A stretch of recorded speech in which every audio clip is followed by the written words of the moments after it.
still on LeBron watch because the King says he will not play for the Lakers next year, and he's going to explore free agency. He has yet to make a decision. We thought he maybe would have slipped over the weekend, considering he had a microphone in his hand multiple times at Phonetics Fest in New York. And maybe he did. Listen to this. I want to, join a franchise that kind of shares the same, model as myself, and that's like practicing championship habits every day, but trusting the process more than anything. I think when you trust the process of actually getting to that point.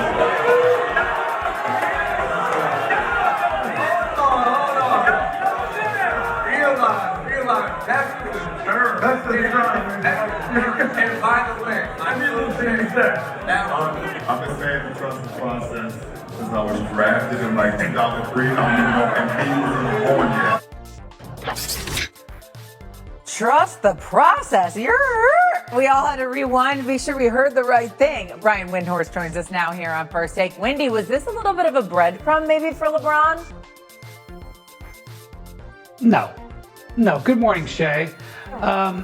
He did 3 hours. I think all of us can appreciate on this show having to fill hours of content without having much to say at times. And LeBron did 3 different shows for like 3 total hours and was determined not to give anybody anything. And the fans who came there were determined to get something. They were sitting on the edge of their seat. I promise you, midway through a sentence in the middle of his 3rd hour was not when he was dropping breadcrumbs. I do think, however, he has seriously considered Philly. He absolutely has had conversations with Tyrese Maxey and Joel Embiid and Jaylen Brown. But he's also had conversations with players on other teams. And so that's what makes this decision so fascinating is you can make a reasonable case for Philadelphia. You can make a reasonable case for Miami, and of course the case for Cleveland is very strong because he's from there. I do think that LeBron has some level of temptation to go outside the norm here. In other words, it would be a layup to go to Cleveland, and if he picks Cleveland, I think he won't have to do any explaining. I do think he has investigated Philly, and I do think he has looked into the process, so to speak. But no, Shay, I don't think this was anything but he's making a comment in the middle of a long day of content machining. Stephen A. I had cynics reach out to me and say, you know what? LeBron James should start a new sitcom. It should be called The Indecision because he can't make up his mind. And I came to his defense because I said, I don't believe that for 1 second. I believe he knows exactly where he's going. He just wanted to wait until the World Cup was over before he tells anybody. That's all. And Wendy, here's where my mindset lies. I've gone back and forth. I've vacillated back and forth because obviously he's got a home in Miami. He's got obviously a home in Akron, Ohio. But I've gone back and forth between Cleveland and Golden State for this reason. I think you go to Miami, that's about Pat Riley more so than it's about him. And even though fences have probably been mended to some degree, the bottom line is LeBron's trying to help himself, not Pat Riley. I think that when you look at Philly, that's just, the biggest appeal there is a 4th championship with a 4th different squad.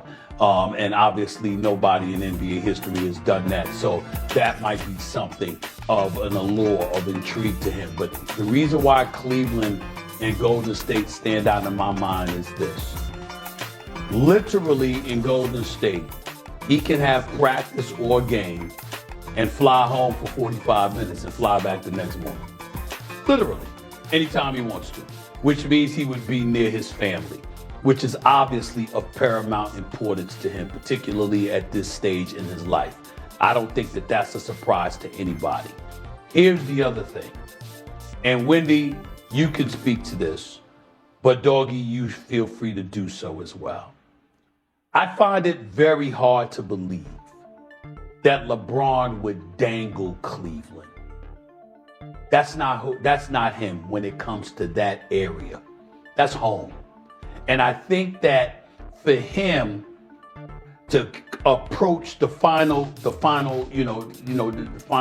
hours, minutes of his decision making. I don't think he's going to dangle Cleveland out there and then pick a Philadelphia or Miami. I think he does because Cleveland means so much to him. And because he's deified there and he can do no wrong. He passes gas, they'll call it perfume.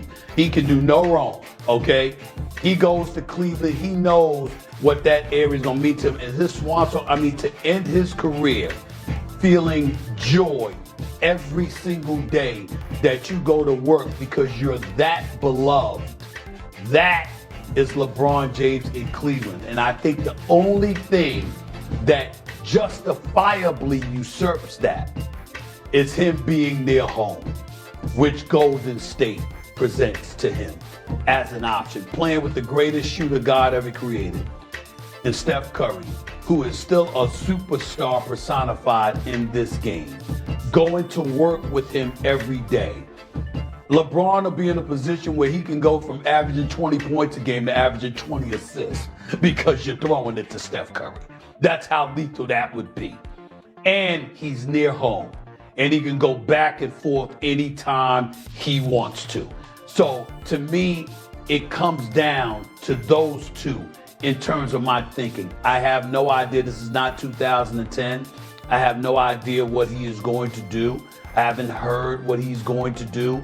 But I know that he's got a membership at a golf club, a golf spot in Cleveland, in the Cleveland area.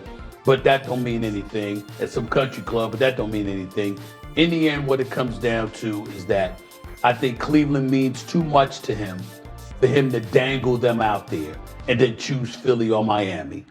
And I think the only thing that potentially usurps that is being near his family out west, which is where Golden State comes in.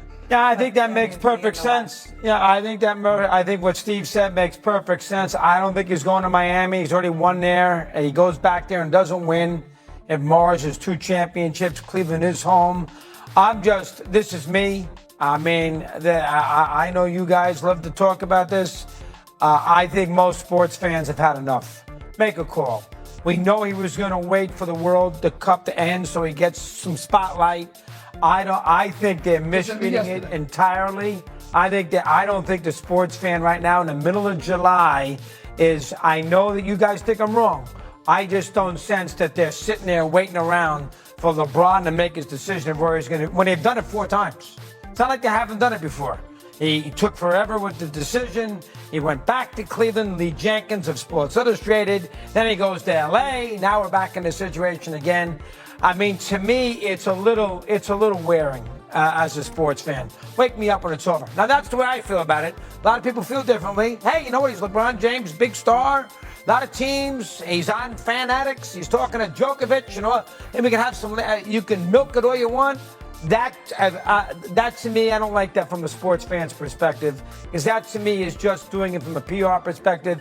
He's made his mind up already. Wait, you don't think he's made his mind up? What's going to happen in the next 10 days? What didn't happen in the next 10 days? He hasn't made his mind up. Well, he's been doing that LeBron stuff. Doesn't know. Well, he's been doing stuff. He's been doing stuff from a PR perspective since 2010. But I hear you. And that's the problem there, Steve. See, that's the problem. And fans don't want to hear about PR. Even that Jordan never did this stuff.